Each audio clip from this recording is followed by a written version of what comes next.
Hi, I'm Dave, Hi, I'm Viv.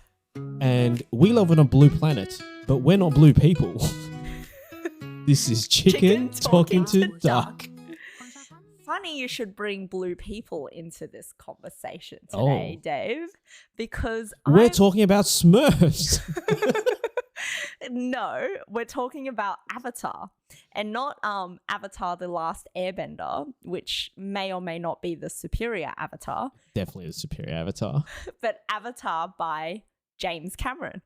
So we recently watched Avatar 3. At the IMAX. Yes, and that was the first time I think I've ever seen anything at the IMAX. So you've never been to the old one? I don't think so. Oh, okay. I don't recall watching anything from there. Is it any different? To be honest, couldn't tell you.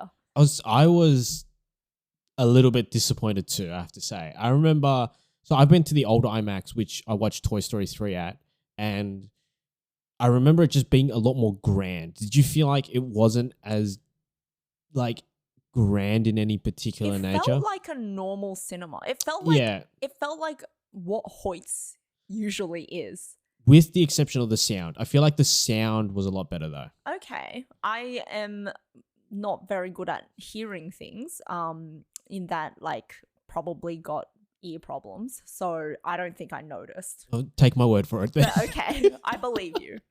But basically, I was really into Avatar 3 after we left the cinema. Oh, really? Yeah. I was really into Avatar in general. Yeah. And I found out, I thought that they had already made 4 and 5. Yep. Or they were going to release 4 and 5. And then I found out that no, James Cameron said that he'll only produce 4 and 5 if, number 3 becomes popular. Right. So now my entire goal of this podcast episode is to try to get people invested in Avatar. So we're using our podcast medium to get more people to watch it. Exactly. So I want to talk about Avatar in general. What were your initial thoughts on the entire movie premise? Like when the first movie came out? I really liked the first one. I'm a big special effects and I enjoy understanding how something is created. Yes. And I feel like that was a big thing of number one. I generally enjoy the simple storyline. Mm-hmm. Like humans against aliens for a world that doesn't belong to us. And I get that there's deep themes and things to it, but I'm a very simple person and I'm like, wow, they're blowing up the tree with so many spoilers, by the way. Oh yes, this is going to be just to preface this will be a spoiler full episode. Yes. So if you want to watch the Avatar movies and you're planning to watch them, do not listen to this podcast or come back after you've watched it. You can only listen to us after you've watched 3 though, because we need 4 and 5 to be made. Yes, exactly. So I don't really care about the deep-seated themes that were part of it, but I was like, oh, when they're blowing up all the special effects that were around it, all the futuristic sci-fi technology that they have, the whole premise of people getting into an avatar, right? I enjoy that. That's interesting because I would say I actually had a very opposite opinion of Avatar when I first watched it. Yeah. I did know that it was huge on the special effects, but when I watched it in cinema, I felt underwhelmed. Underwhelmed? Yeah, I think because in the first movie, a lot of the movie was kind of based or rooted in Earth. So then the 3D elements were only for short periods of time that the 3D elements in the world Pandora, which Avatar is set, was only for a limited period of time. But you didn't feel because it was released in 2009. It was so for 2009, I guess it was good. But in 2009, I was in year 9. I wasn't really watching a lot of movies in the cinemas anyways. Yeah. I didn't know what the difference was. Maybe I was too young. I think you're right there. I don't remember watching it. I probably or maybe I did watch it when it came out because my dad was very similar to me. He was aware of the special effects that went around it. So we went to watch it as a family. That's right? nice. And then on top of that, because of like the visual effects, that was when my dad first bought like a bigger flat screen TV, and he did like the full surround sound. And then we played Avatar on that because that was like the benchmark of whether it could look good or not. Oh, that's Fun fact. That's really right? interesting. Which is probably why I appreciate the special effects. Yeah. On that side more. What about the story? So you said you didn't really care for the story. I think, to be honest, I think also I was a little prejudiced with Avatar because Yeah. I did love Avatar: The Last Airbender. Right. And So because it shared the same name, that was enough to like go in with. I already went in with a little bit of prejudice towards Avatar, but the whole premise, I think, to since I'm really in persuasion mode, the whole premise of Avatar in general is that there is a world. I think it's a moon. To be honest, the plot points are a bit hazy for me because Yeah. I'll be honest, I don't watch Avatar for the plot. Yeah. I watch it more for like the experience. Right. So to give context, it's basically the reason why it's called Avatar is because they have humans that genetically create an avatar that they can jump their mind or their soul into. I feel like it's the whole thought and everything, isn't it? Yeah, the whole thought and everything, and you're in an avatar. Like the blue people are basically an indigenous people on the Na'vi. the Na'vi on a. They're on a moon, right? They're on a planet called Pandora. Yes, I know Well, it's not- called. I know it's called Pandora. I don't think it's a moon, but honestly, once again, the plot you know is what? hazy. It's not important. It's not really that important. I think the reason why you should be watching it is, and I'm going to largely say, I was sold on the second movie. So I gave Avatar a second chance because I had actually met someone doing one of my hobby things, and she was obsessed with the Avatar world, and she was like, yeah, I went to Pandora World in the States and loved it, and it was amazing. And I was like, really? There's a Pandora world? Well, I think it's in the Universal Studios or something, or at Disneyland or something. Okay. I don't know. It's somewhere, and she was saying that it was so cool to be immersed in that because she was so into Avatar, and because like when people are really into things, I also want to be into that thing. Yeah. So I was just like, okay, maybe I'll give the second movie a try. And then when I watched the second movie, it was beautiful. So we watched it together. Yeah. And we watched it. We weren't going to watch it in 3D until somebody, I think it was Lawrence's sister, Yes. that said, you have to watch this movie. Like you're supposed to watch it in 3D, Yes. which we did. Yes. And Best idea ever. 100%. Honestly, the second movie is a filler movie. I do not remember anything that really happens in that movie. Well, it's also the one of the sons had to die in it in a roundabout way. Yeah. Apologies again if anyone who hasn't seen it, but it's really your own fault now. Yeah, we've already done the warning. If you skip that part, yeah. But yeah, like the second movie, all I remember is the son dying, then Yep. having a fight at the end. Yep. But what really immersed me was actually the water. Yes, the visuals. Visuals were beautiful. I think this is the part where, and obviously there was like a 10-year time difference between the first movie being Was it released. longer, wasn't it? Was it longer? I thought it was 11. Yeah, like 10, 15. So actually way longer. So 13? 14? So the original Avatar came out in 2009. Yeah. The Avatar: The Way of Water came out in 2022. So to do some quick maths, which I cannot do, so I'm 13 years, wasn't it? yeah, 13 years between the two. I guess in terms of like technical production, it might have been around 10 years. I'm not sure. But I know that he was waiting for technology to be created so that he could make the second movie and stuff like that, because the things that he wanted to show, the technology wasn't there I yet. thought he said that for the first movie too. Really? I thought that's why it was it because didn't he have it written for a very long time? He had the second, I think the sequel. Oh yes, the first movie as well. Yes, you're right. He did have he had the idea written for a while, but it didn't he didn't get the movie done till later. It's very akin to Star Wars, where if you know, again, spoilers.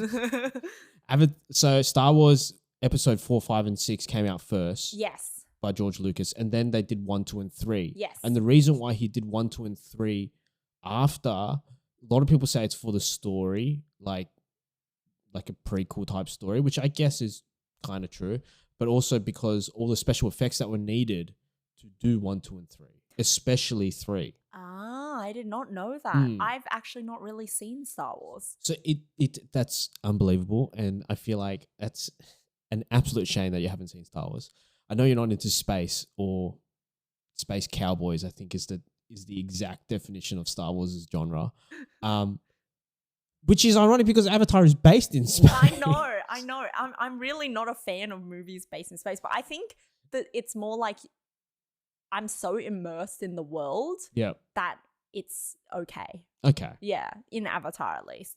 But funny you should mention Star Wars actually, because it was previously the record holder, the sequel trilogy is previously the record holder of the biggest box office, worldwide totals, Yeah. at the global box office at 4.48 billion. Yeah, that was Star Wars. Is that dollars or is That's I think it might be US dollars. that inflated to today's numbers, I'm guessing? I don't know. We're going to say it is. Well, we'll say it is. But the current trilogy is at 5.69 billion for Avatar. Wow. Yeah. So surely 4 and 5 will be made, right? Well, I really hope so. Yeah. Because I think you're right. The second episode, the first one's the one that that's the origin stories, right? Yeah. So like Marvel, all of it needs an origin story. And I feel like it was a good origin story. Yeah. I feel like it also came out around the time when like climate and like that argument of climate was there. And it's sort of, especially for us growing up in that age where it's like big on about global warming and destroying the world and things like that, and trying to do the high resolves to resolve those big climate issues. Like Avatar sort of fed into that as well. Did you think that, or was it? I don't really remember the first one, I'll be honest, but I Yeah. do remember that there were a lot of themes that it kind of explored. I don't know that Avatar, I feel like, has a lot of good themes surrounding it in general. Like the first one was more global warming and stuff like that. Yeah. The second one, to be honest, I don't think there's that many themes around it. Maybe it was just setting up for the third movie. It was. I think the second and the third movie were very more connected together. Yeah. And then but the third movie, I felt like there was a lot of themes around it, Yep. which it explored that it kind of really does reflect our current worldview. Yeah. Like what were some themes that you really enjoyed on the third movie, if you remember any? Or like even say what is one of I think the one that I'm going to say the one that resonates with me the most, which is I guess the family aspect, like the son trying to become his own after the brother died, and that whole like maybe I'm moving on to like my fatherly love years now that I've got a cat, and like being and geez, I forget his name, but Loak? Sam. Sam. Jake? Yeah, Jake. Yeah. See, don't know any of the actual characters' names, just know the actors. Yeah, So- honestly, I have been so referring to them by Sam, Jake or Sam Worthington. Sam Worthington. Like him being a father and like how he does a pretty terrible job at it, I guess, of being a father until I guess he gets to a stage where he starts to understand his son a bit more. I think, yeah, definitely the themes between Jake and oh no, I was just double checking I was getting the right name. Jake and Loak, and then his older son, like the older son that passed away, that died in the second movie. Like the way he treated the two sons was so different. But it's that. But then the scene that he was going to kill Spider because he realized his wife was right, and then he was losing himself, and then even as a father, like he just didn't see side. He let the side of him where it's like the logic, like he's right. Killing Spider in that moment would have been the right thing to do from a Pandora whole world view. It is very much like the trolley problem, right? Yes. Where it's kind of like you kill Spider, So for some context, Spider is he's a human, and in Pandora, humans cannot actually breathe. However, at some stage in the movie, he gains the ability to be able to breathe. Yep. And because he's gained the ability to breathe, that means him as a human is now a very important scientific. They can capture him to reverse engineer it so then every human can breathe. Exactly. And then that will eventually take over Pandora. That the humans can then eventually take over Pandora. Yeah. And which means Jake, he is actually a human, but then his human body dies in the first movie. So he's permanently now a Na'vi, a Avatar, really. Yeah. He has such strong love for the planet of Pandora, and he's also very against the I guess, what is it called when you invasion, colonization? Invasion or colonizing Pandora for humanity by getting rid of the indigenous people. So that's also a very, I guess, interesting theme as well, where it does kind of reflect our current society as well. Yeah. I thought another one, I don't know about you, that I thought was a really good one is how they deal with like mixed relationships. Oh. Right? I haven't thought of what you're about to say. So for example, Zoe Saldana's character. Yep. Love her character. Love her character. She in the first movie, she falls in love with Jake, who is a human, right? Yep.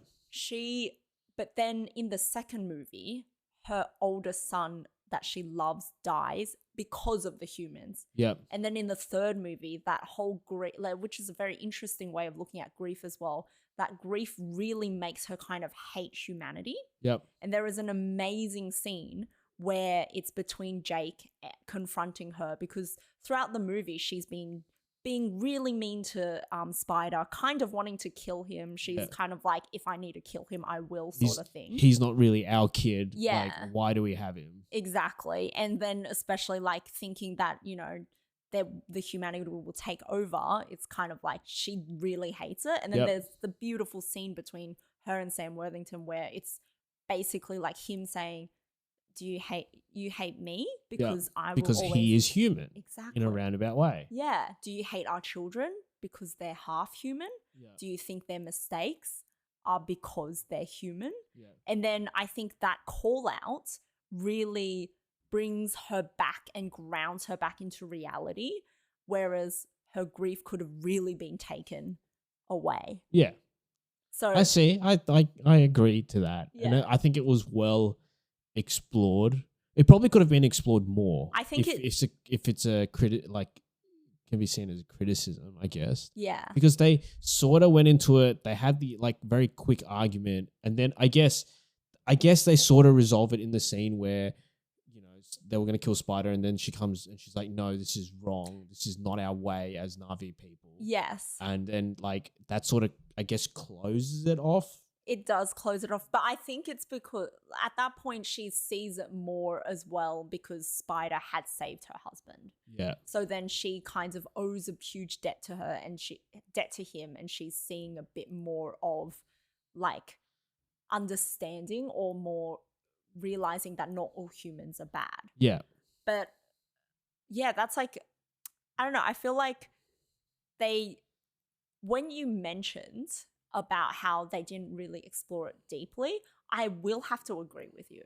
I think there's a lot of themes in Avatar 3 that were more just touched on in terms of a shallow basis. Yep. You can definitely go deeper in. Yep. And maybe that will come in movies 4 and 5. I hope. Well, it's another thing. I feel like with what you just said, the whole history of how the fire and ash people came about.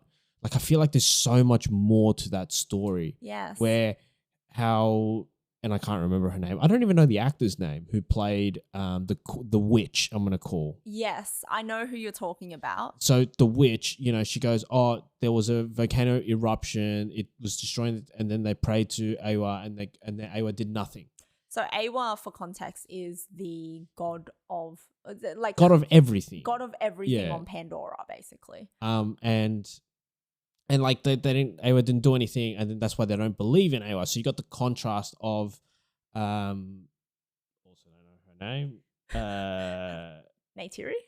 Yes, Neytiri, and how she's so heavily believes in Awa, and the contrast between the two characters, and you understand Neytiri's character because of how like the whole first one, but you don't really get a game. Like we just see them as the enemy, Yes. but we don't truly we only see them as the enemy because we've sided with the more usual Na'vi people. Yes. But they probably got their reasons why, and it wasn't really explained or wasn't really done really well, or like you don't even really see their world that much.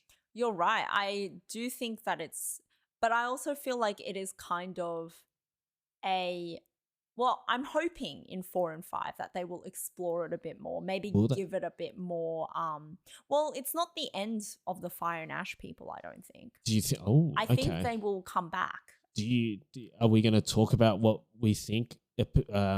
Is it? Do we call it episodes, or is it just Avatar 4? Yeah, we'll just call it 4 and 5. Go on. Yeah. Do you have theories on what it's going to be? Or what's going to happen in 4 and 5? I'm not sure, but I have been like looking up, I guess, theories online. Oh, fan theories. Yeah, like fan theories online. And there's an interesting one which I quite like, is about how they think that they are a very advanced race. Like Na'vi people are a very advanced race, and they're actually like, when they plug in, they're actually it's actually technology. So it's like it's like they're actually machinery and stuff like that. You know how they have so basically they have like this. They have like the tail that's like an Ethernet plug. Yes. Which can plug into AWA. Yeah. Which is and then talk to and then you NBN go modem. Into the spirit. You then go into like the spirit world. Yeah. Where you see people who have passed and stuff like that. Which is in that last scene of 3 where they accept Spider as an actual Na'vi. So apparently that's in scene 1 as well. The first movie. Oh no, isn't it in the first scene of Avatar 3 as well, where they see the older brother in that spirit world? Yes. Yeah. I actually was in the bathroom for that scene, so I only saw it online. I caught the end of it. Yeah. But we did go into the movie late because we were waiting on our bubble tea. Well, we thought that there would be 30 minutes of ads for IMAX, and then they only had 10 minutes. So they only had 10 minutes? Yeah, it was very short. Oh wow! So we actually missed 15 minutes. I won't say. I think maybe 5. Okay. We weren't there. Yeah, we just missed the start. Yeah. But it was I gotta watch that scene. I haven't seen the movie then. I have to watch that scene too, because I saw it online and I was like, oh, what is this? And then someone told me, oh, it's at the beginning of the movie. So what other theories there's some technologically advanced race. Yeah, so then maybe there was like the world ending or something, and then it restarted with like, it's like maybe a simulation or something. I was gonna say, this sounds like the start of a simulation argument. It sounds like it is. Obviously we don't know much, because there is also basically in the first movie there is a scientist, and she also has an avatar, and then the avatar dies on Eywa land, connected to Eywa, and what happens is Eywa then kind of creates a baby inside that avatar. Yep. And that baby is actually a direct clone of the avatar. Yes. Of the scientist. Yeah. Which is scientist's avatar, which is Sigourney Weaver. Yeah. And she's kind of like Jesus in a way, if we were to relate it to Christian themes. Yes. Although I do believe that James Cameron made Avatar more conceptually like related to Hindu. I've read that. I've read that, but I think that was more due to the whole Eywa concept. Yeah. Which is a very interesting concept. Like, I would love to see and learn more about Eywa. So hence why I need a 4 and 5. But the other reason why I need a 4 or 5 is I think there are just more themes they could explore. Yeah. Like, they've. But how long until it gets old? So I'm gonna relate it back to Star Wars again. Mm-hmm. Like you had 1, 2, 3, 4, 5, 6, and then 7 was really just episode 4 all over again. Right? And then Okay, it just yeah. and then if you really think about it, episode 4 and 5, 4 and 6 are really also the same. So then by the time we got to 7, 8, 9, it was a bit done, and we, like me and Lawrence, who were both Star Wars nerds or aficionados, I'm going to say, we started to not enjoy it. I think what my issues I have with the new Star Wars, because actually, interestingly, I think I watched the new Star Wars. Oh, really? I did. I watched it in cinema because I was like trying to get into it. My issue with Star Wars is that I feel like the characters are just not as complex. So Avatar doesn't suffer from that. Yes, and Right? that's what I think I love about Avatar. Like, for example, Zoe Saldana's character, Yep. she gets a lot to work with. She has a lot of flaws. And even the witch character, she also has a lot of flaws. And I feel like there's no flaws with Rey in Star Wars. There's Yeah. like, especially female characters, I think tend to suffer in that they try to make them seem so perfect and so like great that it takes away a lot of their flaws. It takes away a lot of the great character growth that characters can have. Like, you don't get beautiful moments like the racism scene between Jake and Zoe. I'm just butchering the names right now. But you don't get those scenes without having, Zoe's character be really like kind of mean in the beginning. Yeah. Whereas with Rey, she's kind of perfect from the beginning. So where is there to grow? Where Well, is the story to her whole explore? thing was the mystery of who she was. But that doesn't make a story. The Yeah. mystery of who she was is playing the audience. It Yeah. is like, at that point, it's like the audience is a plot point, Yep. not the character. So then Avatar has a bit more to go then, if that's the case. Like, but then have they developed, like, what other themes are they going to go into in 4 and 5? I mean, I think they've done a lot now. I think like some of the themes that they could probably go into is like pacifism. I feel like there was a bit done this time around with. So for the people that don't know, and clearly I know, but what is passive? It's when you're not violent. Right. Like, you're a pacifist. You don't believe in violence and stuff like that. So you have I'm just going to call them whales because I don't know the names of them, but you have the whales. the Tulkuns. Oh, yes, them. They are pacifists. They don't want to get involved in the war, but then they learn that they have to get involved. Yeah. Otherwise they will lose. So does that really show the theme that if you're in that much trouble, right, you have to be, violence is the only way? I don't know, but I feel like that could be explored in the later, episode. Later movies. I keep calling them episodes like it's a TV show, but later movies, because I feel like 4 and 5 there's a lot to go on that they've just only touched the top of. Yeah. Like, there's a whole colonialism, like humanity being evil, but then there's pocket of good. But surely humanity's done there.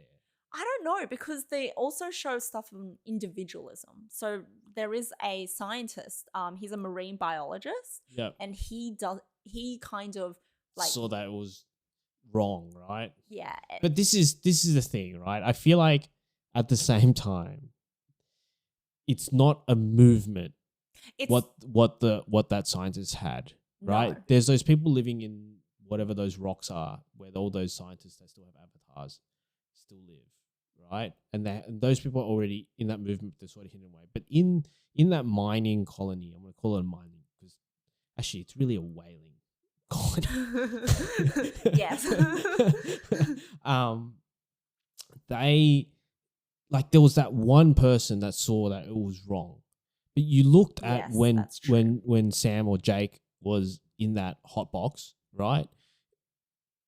Everyone was very happy to see them like that. That's true, but I also think that there probably were other people that would have thought it was wrong, but it just wasn't showed Mm. because that hot box area where The jail. was yeah it? the jail thing area it's kind of like surrounded by people who like people would only come if they hate him, sort of thing, right? It's not everyone on the planet that's there. So if that's the case, and there is a movement of people that will, isn't like they can't write that for 2 movies, can they? Maybe not, but like, I am interested to know where they're going. And I also think, like, I know the world itself that they're building is based off on a lot of different cultures in that do currently exist.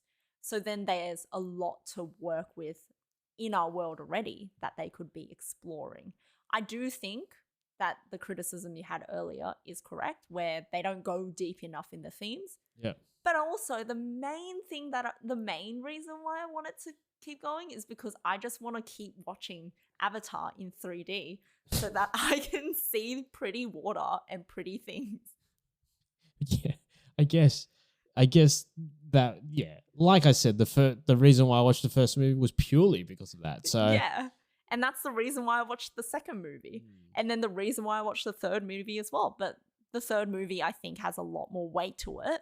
And people should give it a chance. yeah, I agree. So I'm going to finish us off with a quick game time. Okay. And this is this a character in Avatar? Because obviously we've sucked at names so far that we probably don't know if any of these Avatar characters exist. So to start off with, Neytiri. That's yeah. Zoe That's- Saldana's That's character. yeah, that's Yes, that's correct. What about Jake Scully? yeah, that's the main. You are wrong. What do you mean, His Jake? surname is Sully. Oh, jeez, I feel like that's a bit rough. I caught you on a technicality. Okay, what about Netayam? No. You are wrong. What? Who is that? He is the eldest son of Jake and Neytiri. Oh, he died in the yes. second movie. Yes. What about Dia? Yes. You are wrong. Jeez. That is actually a Hindu name. So because I looked up names that were like Hindu names, Yeah. because I know that James Cameron also bases his names around Hindu names. So what about Moat? Yes. Yes. That is he's one of the Marines, isn't he? Moat, I don't remember actually. Oh, okay. I thought it was the grandmother, but now that you said that, I'm not sure. Oh, maybe it is. What about Mira? Nah. It is. Who's Mira? I have no idea, but I wrote yes and I wrote nothing afterwards. What about Private Psych? Nah. You're right. There is no Private Psych, but there is a Private Fike. Okay. I just changed the letter to get you. And then Arav. Arav? No. You're correct. That is a Hindu name meaning peaceful. So maybe those characters come up in the next ones. It could very well do. So please watch Avatar. If I've made you even somewhat interested, give it a little watch. Would you recommend people watch it at IMAX though? I don't think I would recommend it at IMAX. I would definitely recommend it in 3D. Yeah. Because I think a lot of the elements are beautiful in 3D.